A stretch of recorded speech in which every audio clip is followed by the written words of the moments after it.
Alrighty then. Welcome back to the Fan Forum podcast. I'm eating sausage. Hitch is smoking cigarettes. We both choose a very healthy lifestyle. We do. Holy shit. That sounds like the weasel to me. Oh, boy. Yep. Dude, it's like a herd of elephants when he's running through the house. Oh, so how you doing? I'm good, man. I liked our last show. I think it went well. I think so, too. You didn't swear too much. No, I've been... You didn't take your shirt off. I'm trying to be mindful of the language, but it is... I've noticed that. It is what it is. You're a mindful kind of A fella. lot of feedback or distortion going on all of a sudden. I don't know if that's going to be something that comes through. There we go. What about now? My phone was right by my mic. That's weird. You have an iPhone, don't you? Yeah. I do. I think it's because I have this board, this mixing board. Okay.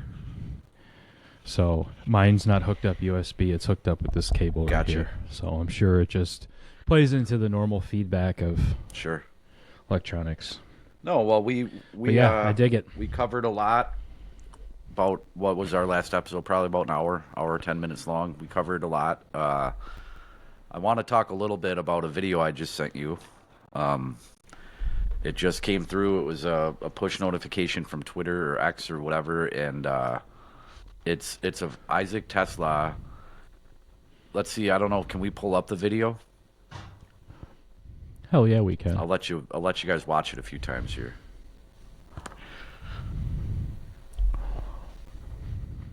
Who's he matched up against? I had to look into that. 35? Yeah, I had to look into that because I didn't, off the top of my head, know who 35 was, but I actually had a little blurb here about him from my UDFA list that we never really got through. He's a cornerback, obviously. Galvin Holmes from Texas. Played all 16 games Galvin last Holmes. season with the Longhorns, recording 14 tackles and 3 pass breakups. He only averaged 18 snaps per game, playing behind Thorpe Award winner Jaheed Barron on the Texas depth chart. So, I mean, it's in gym shorts. It's against a UDFA. But they're going full speed here. Let's just let this roll here for a minute. They're going full speed. Now look at this. Right there. Complete turnaround to adjust on the ball, and he catches it. I don't want to say he high-pointed it, but watch again. Full turnaround, so he tracks that ball. Sucks it right out of the air in his He hands. almost high-points it, but as he's falling away towards the sideline, that's a very difficult catch to make. Gym shorts or not, they're moving full speed, and the Holmes there is real handsy. You can almost see a push-off at the end. Watch this. Yep. Woo! Yep. And then he maintains possession through the catch, survives the ground, it looks like. It was just a hell of a catch. It was an absolute hell of a catch. So I'm not saying that this is cementing Tesla in as, an every game contributor at this point in time, but the potential's there, high ceiling. Everybody was split decision on if we gave up too much by giving up those 2 third-rounders. But just that right there in first day of full speed, the adjustment to track the ball, fighting with his hands, maintaining I think that's possession. what we saw. We saw why they were so high on him, right? I know it was one play, and I swear you said, I know it's in Jim Schwartz, but you said Jim Yes, Shorts. it's Jim Shorts. I'm like, why does he think Jim Schwartz is there? He's not there.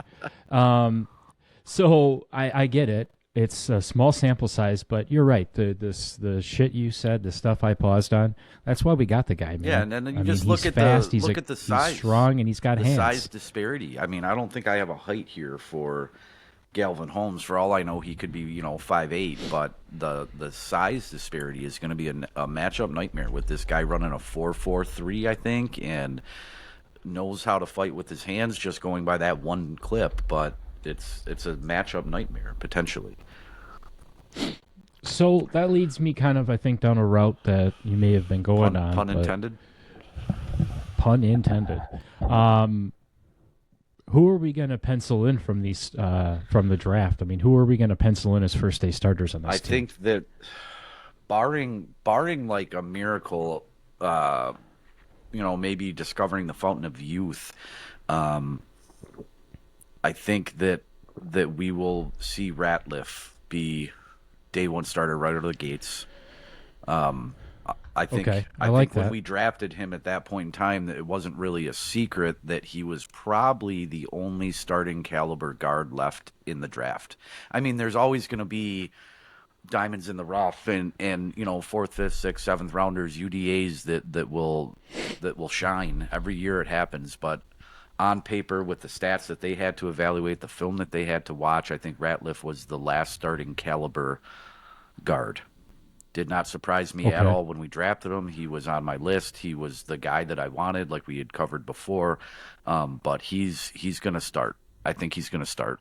Okay, so I agree. He's the second they called his name, I'm like, well, there's your day one starter at guard. So he's penciled in I think easily. so. Are you telling me Tesla's a day one starter? I mean, I'm not going to disagree with you I if you mean, it's do. hard to say that you're a starter if you're going to probably be our pushing to be our fourth receiver at this point in time. But in this offense, uh, Okay, but yeah, one, two, yeah, three. Amon Ra's one, JMO's two. Is he three? he has the upside to be three. He's a nightmare matchup. Because that's what we're looking Yeah, but for. We haven't had a three since Josh Reynolds dropped that well, ball. don't sell Tim Patrick short, right? Um, Oh, I knew I was going to hit your little Tim Patrick spot, but Tim Patrick comes back, and we draft this guy to fight for that spot. We're not drafting him and saying Tim Patrick is an Now automatic pull three. up pull up Tim Patrick's numbers from last year. I think that I would not be surprised whatsoever to see Isaac Tesla match or exceed those numbers if my memory is serving correctly.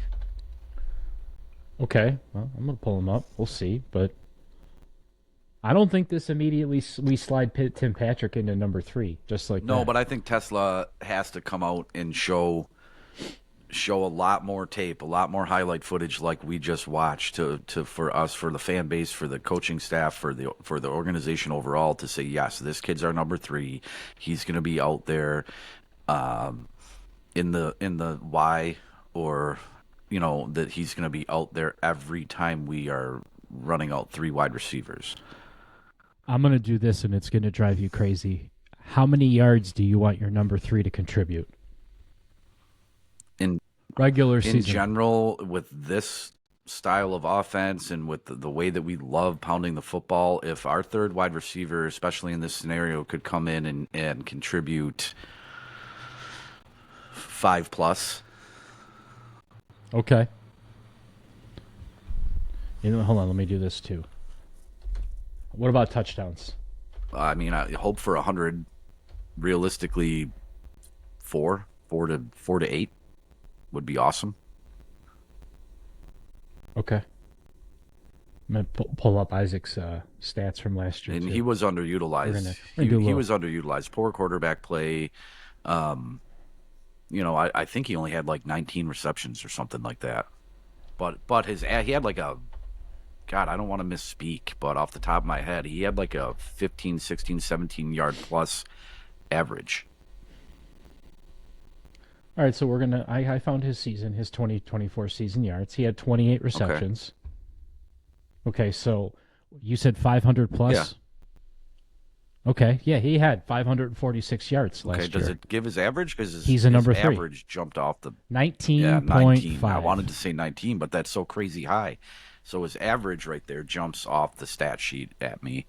But again, I think he Okay. was underutilized and in a bad situation. You're not helping your argument here with Mr. Patrick. Tim Patrick last year, 394 yards. I know. 3 touchdowns, 11.9 yards. Yeah, they're different style wide receivers, even though they're both bigger bodied. All I'm Who's going to get number 3 is all what I'm saying is he he's- going to I get don't you number think 3? he's penciled in as number 3 right now. Let's talk again in Okay. mid to late August and see what that looks like. We can certainly have this conversation early September, but I just don't think that he's coming into camp penciled in as the number 3. That's all I'm saying. how about not penciled in, but how about this? The coaches are saying it's your spot to lose. They're not telling him that, but in their eyes, they're saying we our view was to bring him in here and have him fight for the number 3 and win Yeah, it. I mean, I would love that if that's what they're Okay. telling him. I would hope that they're telling him that this is your job to lose. It's that motivation, and the guys that we tend to draft respond to that. They're not prima donnas. They're not. They're guys that thrive in competition and guys that want to be coached and guys that respect the coaches. And I hope that they're telling him that this is his spot to lose. Well, how about this? Let's just be happy that this isn't a position battle with Tom Kennedy this Exactly. year.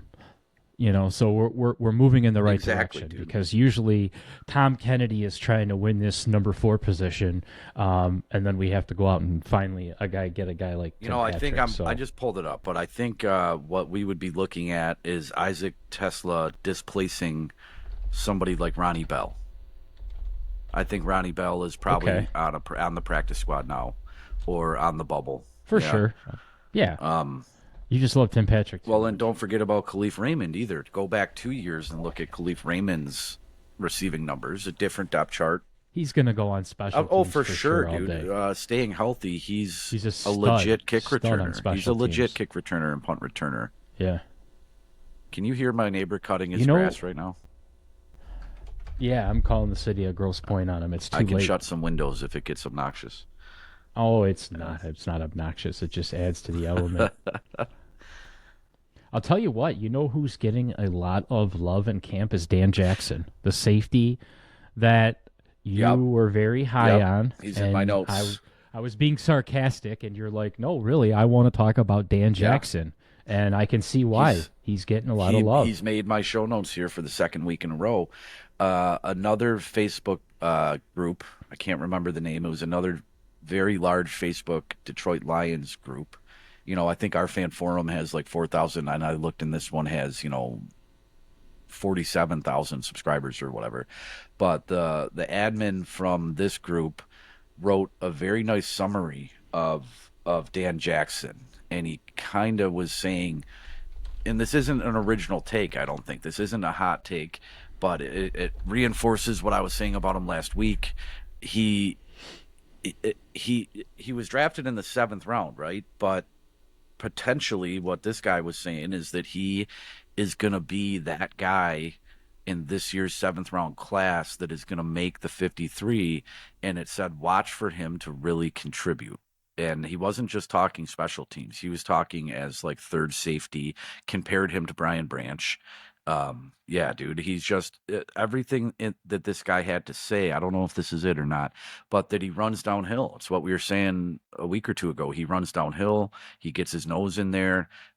He plays single high. He plays two high. He plays up towards the box, and he seeks out that contact and just wrecks people, right? So is he going to be this ball hawking turnover machine? I don't know. We didn't necessarily think Kirby Joseph was going to be either, but we had to replace the role that Melifanu played. You got the special teams upside with a guy like this, where you weren't really seeing that with Mully because of the injuries and because of how tall and lanky he was. But this guy can do everything that you ask a safety to do, and he did it for an elite college football team as a starter, right? So again, that kind of like, I got to give you your props. I think that's what you were waiting on, right? You wanted me to just say, Mark, you should have let me talk about Dan Jackson. You're right.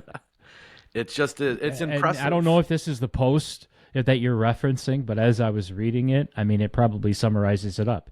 You're right. He's not beating out Brian Branch or Kirby Joseph, but don't be surprised when he carves out a nice role Yeah, for I think himself. that's And the language. based on his attitude, the culture he came from, the program he came from, he's going to do something. I like I do. that. I do see like him that. filling the Mully role, and I compared him to Killebrew before. I see him filling this much needed third kind of safety, strong or weak, single high when needed, able to blitz. I just see him filling a spot, and then this again, the special teams upside is it looks fantastic.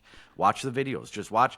If anyone's listening to this, watch the highlight package the day that he was drafted. Watch the tape that they showed on ESPN or ABC, NFL Network. Rich Eisen really liked this pick on NFL Network when it was made, and the highlights are there. The reels are there. Just watch this guy flying into frame, slobber knocking people.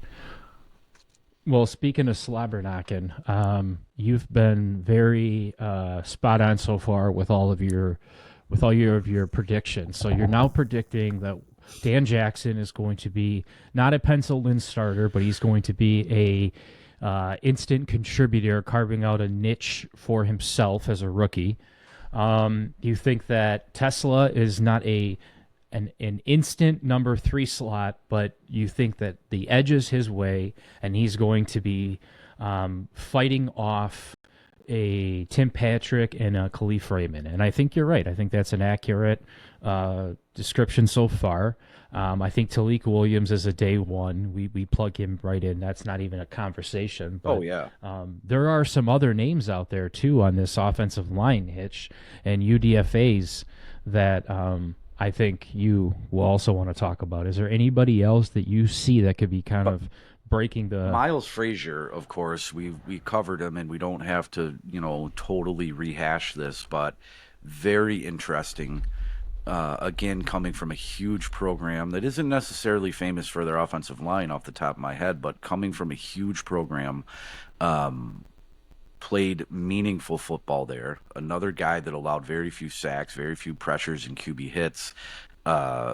Again, just to recap, I went down the line. All of the physical attributes are there. Can play either side guard, I believe, and he's going to be. I think he'll push. He'll make the roster for sure, and I think that he'll push to be like that rotational guy, the Dan Skipper type guy. God, we love Dan Skipper here. Folklore. I mean, can we honestly say that he is always going to be a full-time legend here? Like, After, no matter what, when he retires, Dan Skipper will always have a place. The way in our that he heart. came in and was called upon to really play a lot of meaningful football last year, and then did it very well, winning the game balls, and I mean, it was something. So let's see how big Gavin Holmes is. He's 5'11", 185. okay, dude, and I don't know if you can play that reel or that clip again, but look at the size disparity. Then, what is Tesla 6'4", 218 or something like that? God, I just had him right next to me. We could probably get him on here. He's a local for boy. real. Before the draft, I think we certainly could have. He's 6. You're right. Back when he was hanging out at Hillsdale College. 6'4". He's 6'4". Yeah, so he's going against a corner who's 5'11". I mean, so, there isn't. there's some I don't size think disparity. there's more than maybe one corner or two corners in the entirety of the NFL that are over 6 feet. So 5'11" is a very average size. Yeah, no shade. I don't want to take any away. Yeah, you look at that clip again, and he did it all. Man, I'll tell you what. I know we were talking about day one starters, but I've been watching Terry and Arnold in the offseason, and he is just hot to trot right now, dude. He's like running drills in someone's backyard in Roseville. And he just looks on point. And I just love the way that he roasted Green Bay when he made our selection, right? He was in his Honolulu blue suit, and he just roasted Green Bay. Well, take a look at, he went out for the Lions before the draft and was interviewing folks just as a normal guy and had his hood up and kind of played it down. I'm not a big football fan, and it was kind of funny. No one really knew who he was, and he was interviewing Green Bay Packer fans. He was interviewing Vikings fans, Bears fans. It was pretty funny. This guy seems to be something special as far as a personality in a good way. I can see why they picked him, because not only is he willing to work to be great, but he's bought into the city full in, right? Huge. All right, so let's get back to the day one contributors, right? I'm going through the list here, and let me just blast through them.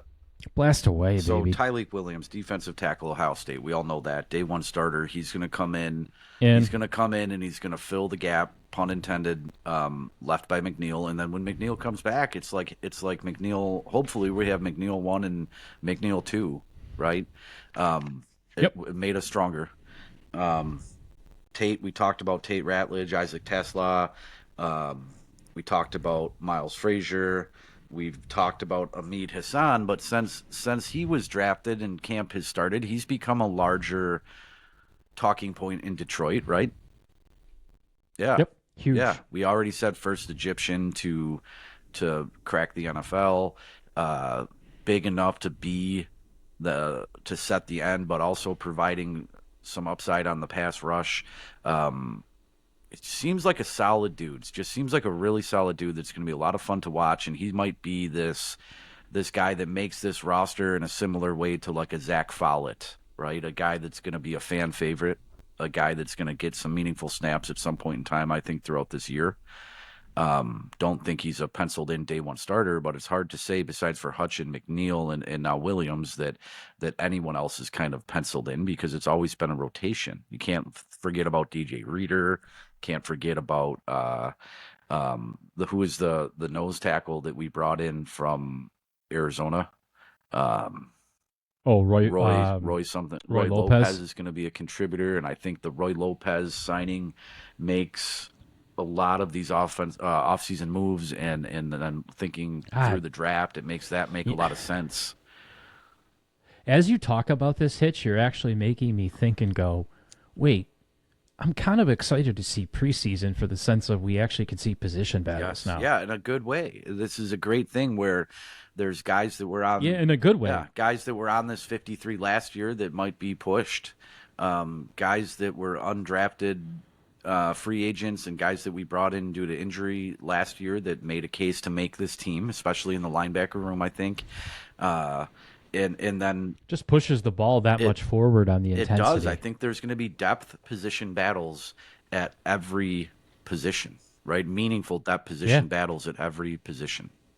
And then the way I truly think the way that the NFL allows teams to utilize moving guys up and down now from the practice squad back and forth to the 53 man a few times a year makes all of this more interesting, because it allows essentially for you to have the practice squad is actually being very judiciously used now, where you can rotate guys up and down depending on certain injuries and depending on certain schemes that you're going to be facing. So I think it makes all of this position battling so much more intense and so much more of something we really need to pay attention to.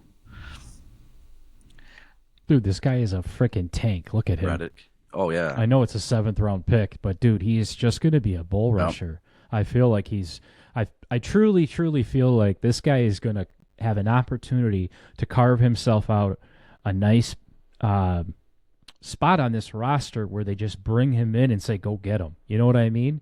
He's not going to be in every down. But when he's out there, I truly feel like he's going to have his shot. He's big enough to do it. He wants to be here more than anybody I've ever seen in my life. It's development for him. I'm rooting for him. It's total development game for him if he continues to progress the way that he has progressed in his first couple of years of playing organized high-level football. The ceiling has to be high for him. And if the floor falls out, if he's injury prone, if he stops progressing, what did we lose? What did we lose? We lost a 6th round pick, right? 7th round, 6th. I thought. 6th round? Okay. So let's talk about that. We're so far into this situation now with this general manager where we're having valid conversations about 6th round picks contributing. Going back in time, Hitch, there wasn't even a defensive end like this that any of our GMs could find in the 2nd round, in the 3rd round, in the 4th round. I would argue even in free agency. I mean, they'd spent a lot of time and money over the years trying to address pass rush here, and it always just fizzled. Yeah. It fizzled. I don't want to be too optimistic, but I love that we're having these actual quality conversations about these late round picks, because I was getting real sick and tired of seeing 2nd, 3rd, 4th, 5th. They're all going to be a bust, right?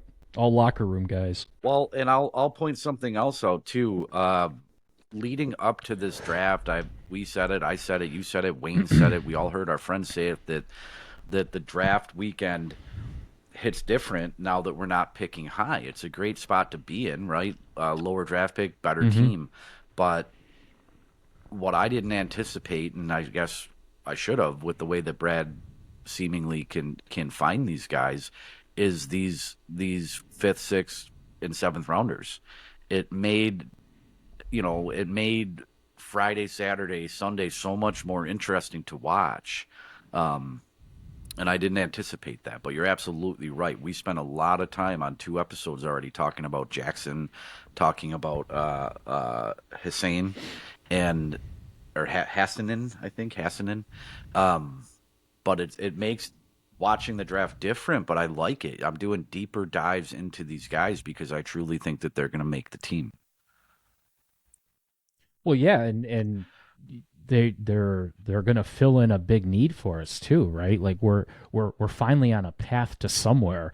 It's not just holy shit, I hope somebody's good this year on the team that we can talk about, right? They're really walking us down this line to be a team like a Baltimore, to be a team like a Philadelphia that drafts really well and constantly stacks. I mean, in 2 more years of drafting this good and having this much of a clear vision, Hitch, I mean, we're really going to see some phenomenal position Well, battles. and you look at this, you're absolutely right. And you look at this, you look at the totality of this class, and take the names out. It's D tackle, guard, wide receiver, guard, edge, safety, wide receiver, right? What I had jotted down, what I thought this draft would look like, what I thought most everyone thought this draft would look like would be something like edge at the top, edge in the first or second, and then in no particular order, linebacker, wide receiver, center, guard, tackle. We all knew what our weaknesses were, and when we look at this, when we looked at this class, just like last year or 2 years ago, when you look at this class, it isn't what we thought was going to happen, but we walked away addressing almost every need and with high character, high motor athletes. So here's a better question, because I think we're both going to have a hard time answering it. Is there somebody in this year's draft that we're just going, I really wish we didn't grab him? I don't like that. I don't see why that fits, right? We've in the past drafted so many small linebackers that play out of position, that the scheme we run, and you go, why him? You know, I could see him going somewhere else, but why here? We've had running backs that don't really truly fit what we're trying to do. The list goes on. That's the thing, especially when you're talking about linebacker and being a scheme fit. I remember a year or 2 back, there was a linebacker from Texas, and his name will come back to me, but he was just slipping and slipping and slipping and slipping.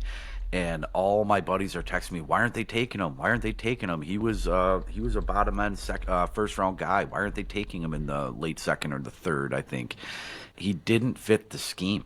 So it's a lot easier. It's never easy, but it's an easier ask to go out and draft a corner, go out and draft a safety, go out and just draft an athlete, right, to plug into some of these positions. But when you start talking linebacker, they have to be a scheme fit.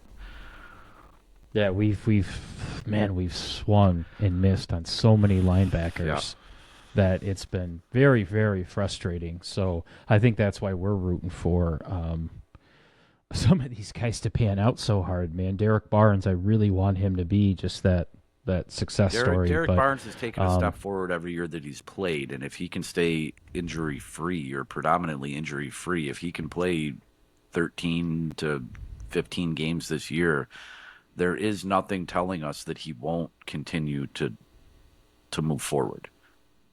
Oh, we gave him a bag and paid him. Yeah, so I relatively think we believe $8 million. him. I think the market would have said he earned about $6 million, and we gave him $8 million. We like him, and that's a bag for him. That's a lot of money. High. I keep saying that the ceiling is high, but I don't think there's anyone on this maybe projected 53 and whoever we might practice squad.